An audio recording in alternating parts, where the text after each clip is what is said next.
तो आदाब, नमस्कार, गुड इवनिंग, सत श्री अकाल। एक बार फिर आप तमाम लोगों का स्वागत है क्राइम तक की कहानी के इस एपिसोड में। उम्मीद है पूरी फैमिली अच्छी होगी, अपना ख्याल रख रही होगी। 2 दिन की कहानी ये गैप के बाद आज एक बार फिर हाजिर हूँ। असल में हुआ ये था कि मंडे को ठीक ठाक दफ्तर में था, अचानक दीपक और आदित्य दोनों आए और गन्ने का जूस पिला दिया। और वो मुझे सूट करता नहीं है। जूस पीने के आधे घंटे के बाद लगा कि कुछ पेट में गड़बड़ है, और फिर उसके बाद लगा कि कुछ कर नहीं पाऊँगा, तो इसलिए वापस आ गया। फिर मैंने कहा एक आध दिन रेस्ट ही कर लिया जाए। आप लोगों के मेल देखा, थैंक यू सो मच। तो इस बार गलती मेरी अपनी थी, जो चीज़ सूट नहीं करता वही गन्ने का जूस पी लिया। और इस मौसम में कई लोगों ने कहा नहीं पीना चाहिए, इवन डॉक्टर ने भी कहा था, क्योंकि बहुत सारी चीज़ें हो जाती हैं। खैर, ये सब ज़िंदगी का सिलसिला है, चलता रहेगा। आते हैं आज की कहानी के ऊपर। बहुत सारी ऐसी कहानियाँ हैं जो आपको सुनाता हूँ, आपको अच्छी लगती हैं, कई बुरी लगती हैं, लेकिन कुछ कहानियाँ ऐसी हैं जिसको खुद सुनाने में मुझे अच्छा लगता है, और उन्हीं में से आज की कहानी है।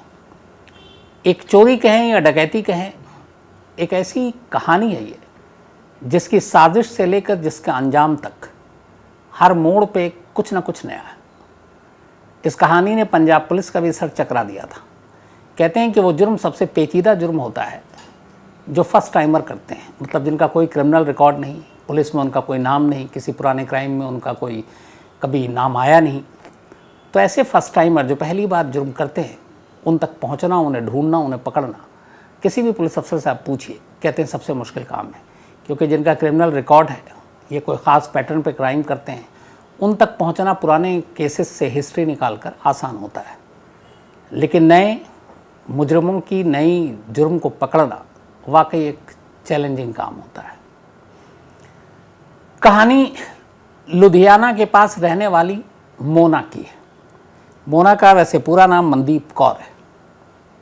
मनदीप कौर एक ठीक ठाक परिवार से, उसके 2 भाई, माता पिता, दिखने में खूबसूरत, लेकिन शुरुआत से ही वो बहुत पैसे बहुत कम वक्त में कमाना चाहती थी, और इसीलिए वो शुरू से ही गलत रास्ते पर चली और हमेशा कुछ सोचती थी कि कैसे जल्दी से जल्दी पैसा कमाया जाए।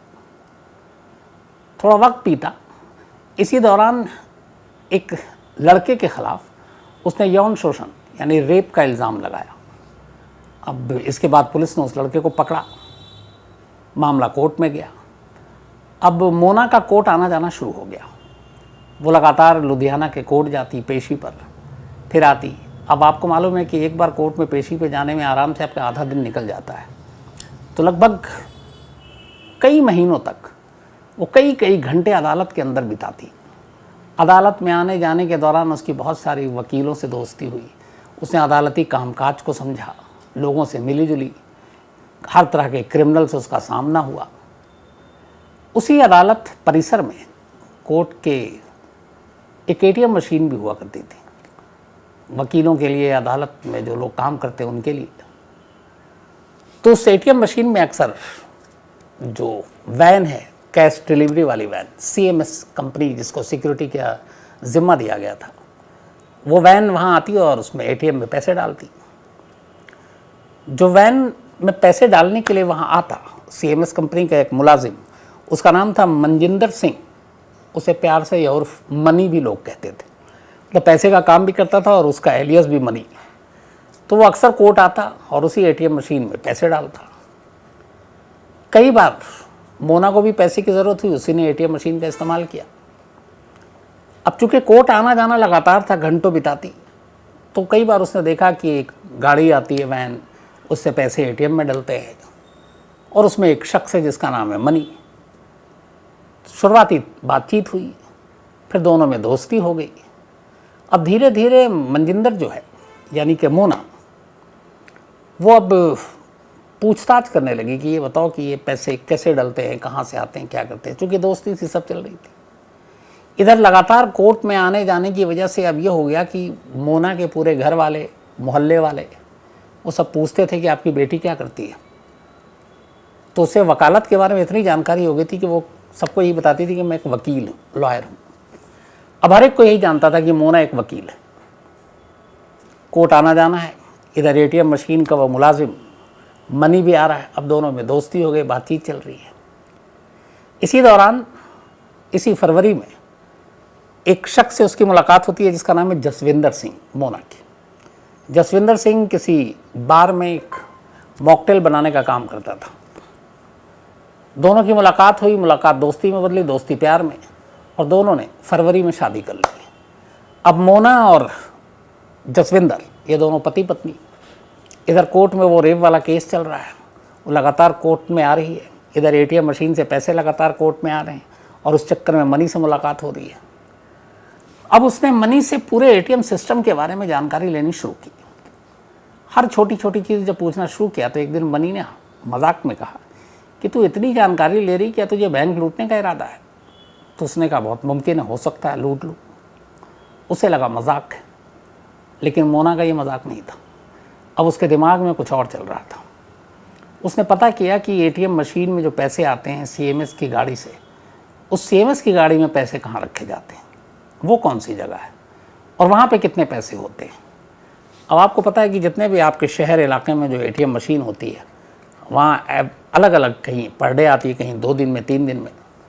तो एक गाड़ी आती है और एटीएम मशीन में वो पैसे ट्रांसफ़र करती है, और उतनी देर तक कोई एटीएम मशीन यूज़ नहीं कर सकता, करीब आधा घंटा 45 मिनट लगता है। तो उसने जब पता करना शुरू किया तो उसको पता चला कि लुधियाना में एक जगह है जहाँ सीएमएस कंपनी का ऑफिस है, और वहाँ सारे पैसे इकट्ठे होते हैं, और फिर उन पैसों को अलग अलग इस सीएमएस की गाड़ियों में शहर के अलग अलग इलाकों में भेजा जाता था कि वो एटीएम मशीन में पैसे डाल सकें। अब चूंकि मनी उसी सीएमएस का एम्प्लॉई था, उसे पता था। एक दिन मोना ने उससे कहा कि कब तक यूं ही ज़िंदगी जिएगा नौकरी करके, कुछ बड़ा करते हैं। उसने कहा क्या? तब उसने कहा क्यों ना एक जहाँ पे ये सारे पैसे इकट्ठे होते हैं उसे लूटा जाए। पहले तो उसने कहा कि ये क्या बेवकूफ़ी है, लेकिन फिर उसने कहा नहीं, ये आसानी से कर सकते हैं, तो सिर्फ अंदर खाने की खबर दे। मनी को भी लालच आया, वो तैयार हो गया। उसने कहा लेकिन कैसे, इसके लिए ज़्यादा लोगों की ज़रूरत पड़ेगी। अब मोना और मनी तैयार है। इसके बाद मोना ने अपने पति जसविंदर को तैयार किया, उसे भी पैसे की ज़रूरत थी। फिर उसने अपने एक भाई को तैयार किया, वो भी तैयार हो गया। इसके बाद अब जसविंदर और मनी ने अपने अलग अलग 2-3 लोगों को तैयार किया। धीरे धीरे 10 लोगों की एक टीम बन गई। अब 10 लोगों की जब टीम बन गई तो ये हुआ कि कैसे डाका डालना है। इसके लिए लगातार करीब 4 महीने तक मीटिंग हुई। हर मीटिंग वीक में एक दिन अलग अलग लोकेशन पे होती, ताकि कभी एक साथ कहीं पकड़े ना जाए। बिल्कुल मनी हाइस्ट, आपको याद होगा वही सारी सीन। और उसी मनी हाइस्ट पे याद आया कि जो ऐसी ही कहानी कुकू एफएम ऐप पर, आप उसके ऑडियो बुक पर 100 करोड़ बैंक हाइस्ट पर भी आप सुन सकते हैं।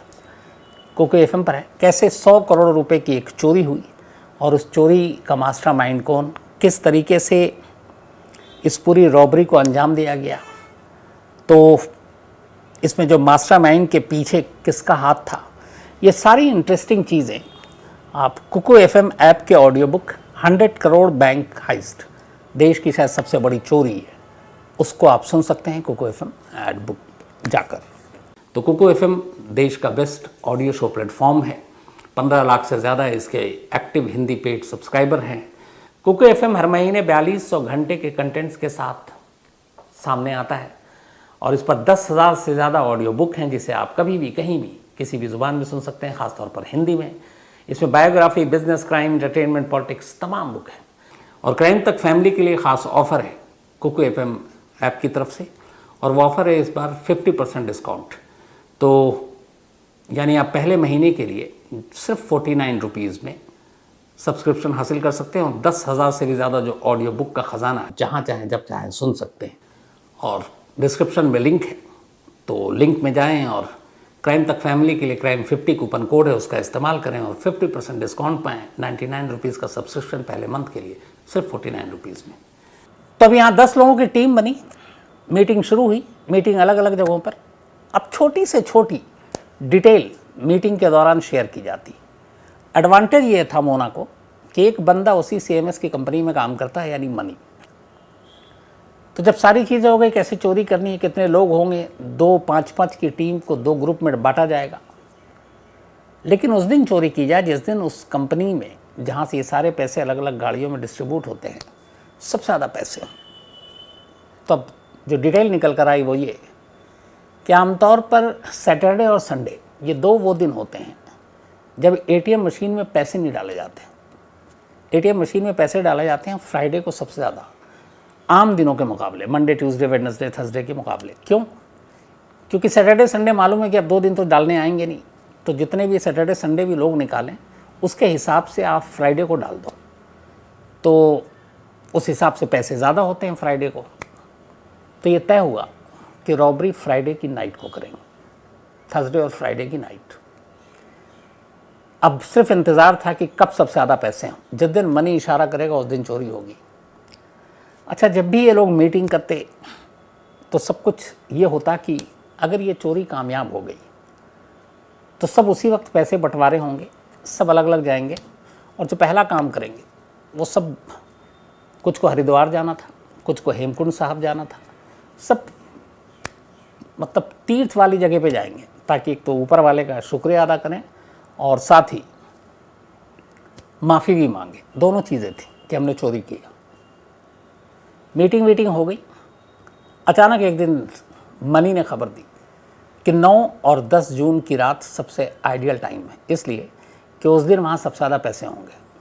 करीब 11 करोड़ रुपए होने की बात थी। बात तय हो गई।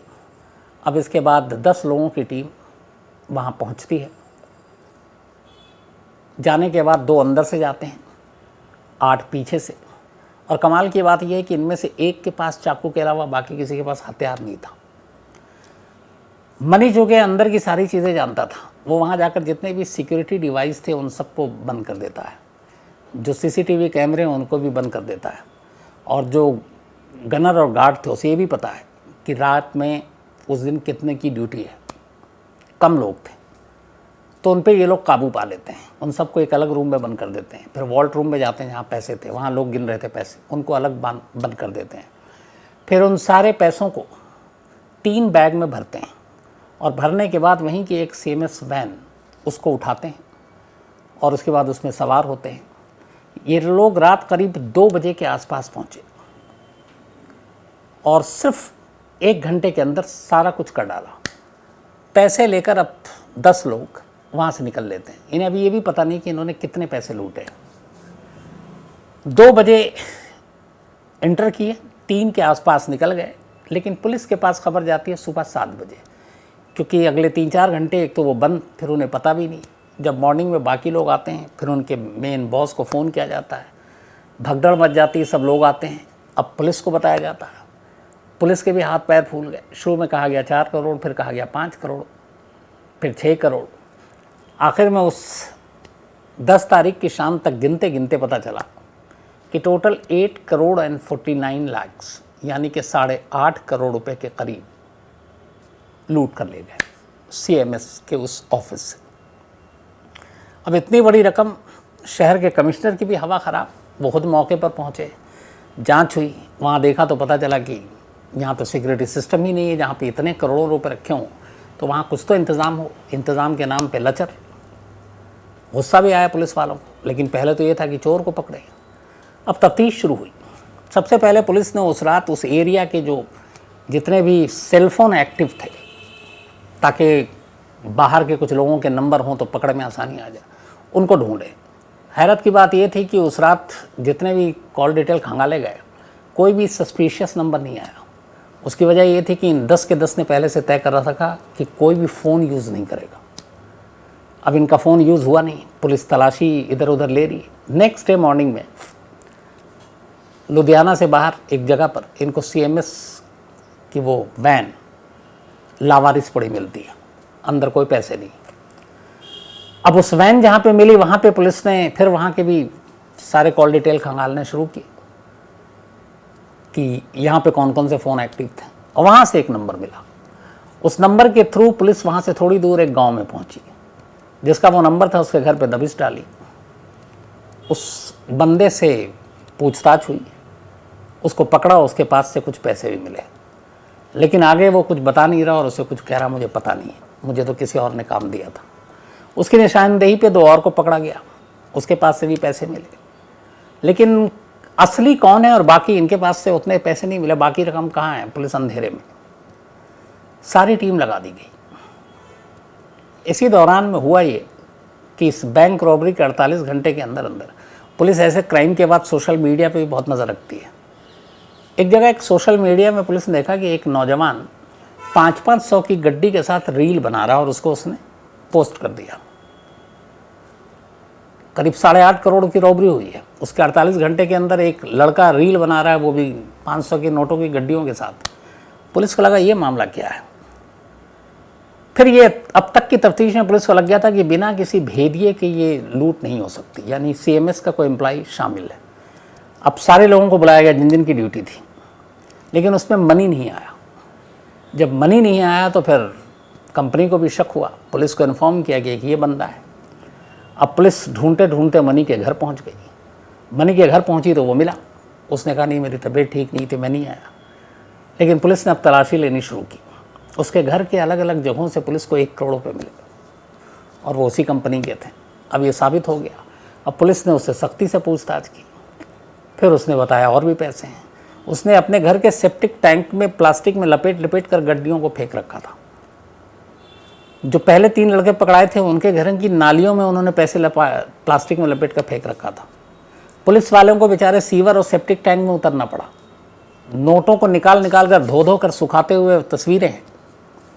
खैर, अब जब मनी हाथ आया तो फिर पता चला कि मास्टरमाइंड कौन है। और मनी ने शिनाख्त की कि ये जो रील है, जो 500 की गड्डियाँ बनाकर खुद ही सोशल मीडिया पे डाल के अपनी पैर पे कुल्हाड़ी मार रहा है, वो कोई और नहीं बल्कि मोना का भाई है, जो इस रॉबरी में शामिल था। अब पुलिस उसके भाई तक पहुंची। भाई से पहुंची तो भाई को गिरफ्तार किया। उसके पास से भी पैसे मिले। अब चूंकि मोना का नाम आ गया था, मनी ने सारी कहानी उगल दी। तब मोना के घर पे भी पहुंची। वहाँ की तलाशी ली तो कुछ पैसे मिले, लेकिन लगा कम है। घर के बाहर खड़ी हुई थी एक स्कूटी। जब स्कूटी की डिक्की और बाकी चीज़ें खोली, उसी में से लाखों रुपए मिल गए। वो सब छुपा कर गई थी। अब धीरे धीरे करके एक एक तो सब हाथ आ गए, लेकिन मास्टरमाइंड मोना और उसका पति जसविंदर सिंह दोनों फरार। पुलिस ने सारे फ़ोन इन दोनों के और घर के जो है सर्विलांस पे लगा दिया कि कभी तो कॉल आएगा। इधर पूछा कि तीर्थ स्थान पे जाना है, शर्त थी तो कहाँ जा सकते हैं, पर उनको ये था कि किसी ने किसी को बताया नहीं था कहाँ कहाँ जाना है, ताकि ये भी अंदाज़ा था कि शायद पकड़े जाएं तो दूसरे का राज न खोल दें। अब बड़ी मुश्किल पुलिस के लिए, क्या करें इन दोनों को पकड़ने के लिए। पुलिस ने घर के नंबर सर्विलांस पे लगा रखे और बस अब इंतज़ार कर रहे हैं। अचानक चौथे दिन यानी कि 14 जून को मोना की मां के घर की फ़ोन की घंटी बजी। पुलिस फ़ोन को सुन रही थी। दूसरी तरफ मोना थी। उसने अपनी मां को बताया कि मैं हेमकुंड साहब आई हुई है उत्तराखंड, तो यहाँ दर्शन करने आई हूँ, बाकी सब ठीक ठाक है। जैसे ही पुलिस ने ये कॉल रिकॉर्डिंग सुनी, पुलिस की एक टीम फ़ौरन उत्तराखंड रवाना। अब उत्तराखंड जाने के बाद वो सबसे पहले गए जो केदारनाथ और ये दर्शन के लिए चौपर चलती है वहाँ स्पेशल। कितने पैसे हैं इनके पास कि कहाँ बाय रोड और इसमें जाएंगे, चौपर बुक क्या होगा। पता चला नहीं, इस नाम का कोई बुकिंग ही नहीं है। अब बाय रोड पुलिस पहुंची। अब हेमकुंड साहब में ये प्रॉब्लम थी कि वहाँ सैकड़ों श्रद्धालु, और कैसे पहचानें उस भीड़ में और कैसे पकड़ें। पुलिस के लिए भी बड़ी मुश्किल काम, क्या करें। तब तक चूँकि ये लोग पहुँचे थे तो कहीं ना कहीं होटल और इसमें ठहरे होंगे, तो उधर उत्तराखंड पुलिस की मदद से अलग अलग लोकेशन से भी कि कौन कौन यहाँ ठहरा किस किस नाम से। एक होटल से एक अहम क्लू मिला, वो ये कि हाँ यहाँ 2 इस तरह के लोग ठहरे हुए थे और वो यहाँ से आज ही निकले हैं और ये हेमकुंड साहब के लिए गए हैं, सड़क के रास्ते गए हैं। उनमें से एक ने बूट और ओवरकोट टाइप, चूँकि बारिश हो रही थी, वो पहना हुआ और चेहरा मास्क लगा रखा है। पुलिस को ये क्लू मिला, लेकिन अब हेमकुंड साहब में टीम तैनात। बट इतनी सारी भीड़ में, और अगर सब में चूँकि बारिश भी है, रेनकोट भी है, कैप भी है, मास्क भी है, तो या तो सबको पकड़ पकड़ के चेहरा देखा जाए, लेकिन वो ठीक नहीं है एक तीर्थ स्थान पे इस तरह की हरकत करना। तो क्या किया जाए। जो इंस्पेक्टर लुधियाना पुलिस से वहाँ पहुँचे, उन्होंने दिमाग लगाया। उन्होंने क्या किया कि हेमकुंड साहब के गेट के पास आमतौर पे गुरुद्वारे के में लंगर बहुत लगते हैं, उन्होंने कहा कि तीर्थ यात्रियों के लिए फ्री फ्रूटी बांट रहे हैं ताकि जो भी आ रहे हैं वो सब फ्रूटी पिएं, क्योंकि चढ़ाई है, पैदल आते हैं, सांस फूलता है, प्यास लगती है। अब पुलिस वालों ने लंगर के नाम पर फ्रूटी पिलाना शुरू कर दिया सारे श्रद्धालुओं को। अब फ्रूटी पिलाने का एक मकसद था, आप कोई प्रसाद दे हाथ में लेके चला जाएगा, आप चेहरा नहीं देख पाओगे। जब आपको फ्रूटी दे रहे हैं तो फ्रूटी पीने के लिए अगर आपने मास्क भी लगाया तो हटाना पड़ेगा, नकाब है तो हटाना पड़ेगा। और उतनी देर में पुलिस उस चेहरे को पहचान लेगी, क्योंकि हर पुलिस के पास मोना और उसके पति की तस्वीर थी। अब फ्रूटी लेकर पुलिस की टीम लोकल लोगों की मदद से खड़ी हो गई। हर एक को ऐसे पॉइंट पे खड़ी हुई थी जहाँ से एक एक करके जो गुजर रहे हैं और उनको आप देख सकते हो। अब इंतज़ार होता रहा, लोग फ्रूटी पीते रहे। आखिरकार 2 लोग आए फ्रूटी पीने, मास्क हटा, एक मोना थी, दूसरा जसविंदर। अब ये दोनों अभी अंदर जा रहे हैं, बाहर नहीं निकल रहे हैं। अभी इनको दर्शन करना है हेमकुंड साहब का, मत्था टेकना है। यहाँ पे इंसानियत दिखाई लुधियाना पुलिस ने। उसने कहा चलो अब पहचान तो लिया, टीम भी अच्छी खासी है, अब यहाँ कहाँ से जाएंगे, पीछे और कोई रास्ता नहीं है भागने का। उन्होंने कहा इनकी भी मनोकामना पूरी कर लेने दो, दोनों को दर्शन करने दो, वापसी में पकड़ेंगे। उसके बाद दोनों दर्शन करने के लिए अंदर जाते हैं। पुलिस के कुछ लोग सादी वर्दी में उनके पीछे पीछे अंदर जाते हैं। वो सारी अपनी दर्शन करके वहाँ से बाहर जैसे ही आते हैं पुलिस के कब्जे में। पुलिस दोनों को गिरफ्तार करती है, फिर अपने साथ लेकर आती है। रास्ते में दोनों बताते हैं कि हमें पता चल चुका था कि हमारे साथी गिरफ्तार हो चुके हैं और हमने भी यहाँ आकर माफ़ी भी मांगी अपने इस कर्म के लिए, लेकिन हमारा प्लान यही था कि कुछ हम अभी पहले तीर्थ यात्रा पर रहेंगे और फिर यहाँ से जाएंगे नेपाल और नेपाल से फिर कहीं और विदेश चले जाएंगे। बट ऐसा हुआ नहीं। 100 घंटे के अंदर अंदर लुधियाना पुलिस ने शायद दशकों की ये सबसे बड़ी चोरी की पहली सुलझाई। हालांकि लुधियाना पुलिस और उनके कमिश्नर बड़े नाराज़ भी हुए सीएमएस से। उन्होंने कहा कि करीब 4 से 5 दिन तक पूरी लुधियाना पुलिस एक प्राइवेट कंपनी की सेवा में लगी रही, नाली में उतरती रही, सीवर में उतरती रही, और उनकी लापरवाही की वजह से उन्होंने अपनी सुरक्षा का इंतज़ाम पुख्ता नहीं किया था। तो ये मतलब उनकी गलती थी और इसीलिए 2 चीज़ें की है लुधियाना पुलिस ने। एक, ये रिकमेंडेशन दिए, सिफारिश की है कि सीएमएस के लाइसेंस को रद्द किया जाए, क्योंकि इस तरीके से इतने बड़े अमाउंट को इधर उधर पहुंचाने के लिए ये कंपनी को जो सिक्योरिटी के सारे मेजरमेंट लेने चाहिए थे वो नहीं ले पा रही, इसलिए इसके एक तो लाइसेंस कैंसिल करें। दूसरा, ये जो खर्च हुआ है इस रॉबरी को सुलझाने के लिए, टीम उत्तराखंड से लेके पंजाब के अलग अलग इलाकों में, सीवर में, नाले में, कहाँ कहाँ भटक रही है, छान मार रही है, उस पर करीब 1 करोड़ रुपए का खर्च आया इस पूरी इन्वेस्टिगेशन और इस गैंग को पकड़ने में। तो 1 करोड़ रुपए भी इसी कंपनी से लिया जाए।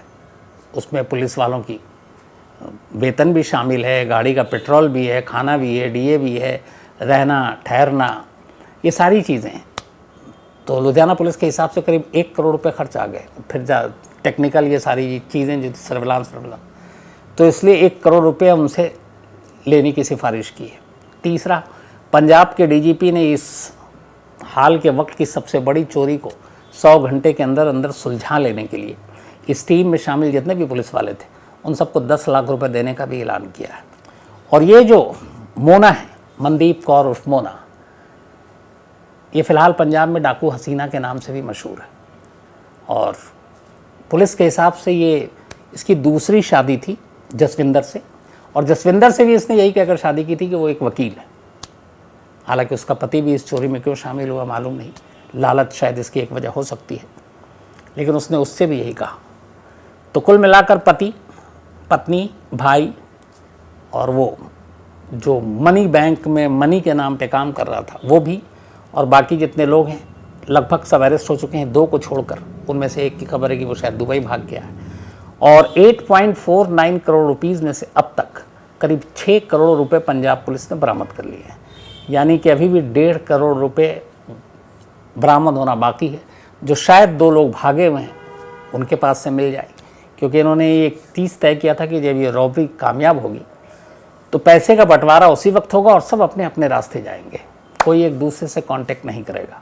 और इसीलिए लोगों ने फ़ोन का भी इस्तेमाल नहीं किया, लेकिन जब रॉबरी हो गई, 3 दिन बीत गए, तो मोना को लगा कि चलो अब सब कूल, और उसने एक फ़ोन किया अपने घर, और वही उसने गलती की और उससे उसका लोकेशन मिला और वो पकड़ी गई। तो हाल के वक्त में और कमाल की बात यह है कि इस पूरी चोरी में कोई भी एक क्रिमिनल रिकॉर्ड किसी का नहीं है। इन सभी का ये पहला क्राइम था, और इस पहले क्राइम को इन्होंने अगर अरेस्ट छोड़ दें तो परफेक्टली उसको पूरा अंजाम दिया। तो अजीब अजीब तरह की कहानियाँ हैं और उनमें से एक ही है, लेकिन यहाँ पे तारीफ़ की हकदार लुधियाना पुलिस भी है, जिसने बेहद कम वक्त में इस केस को सुलझाया। तो कहानी में इतना ही, लेकिन एक बार फिर आपको याद दिला दूं कि कुकू FM ऐप पर क्राइम तक फैमिली मेंबर्स के लिए खास ऑफर है। क्राइम 50 कूपन है, डिस्क्रिप्शन में लिंक है, यहाँ आप जाएं और 99 रुपीज़ का सब्सक्रिप्शन 49 रुपीज़ में पहले मंथ के लिए पाएं और कुकू FM के मज़े लें। तो आज कहानी में इतना ही। अब आपसे मुलाकात होगी कल रात 9 बजे, बिल्कुल होगी कल, और किसी नई कहानी के साथ। तो तब तक अपना ख्याल रखिएगा। Thank you very much.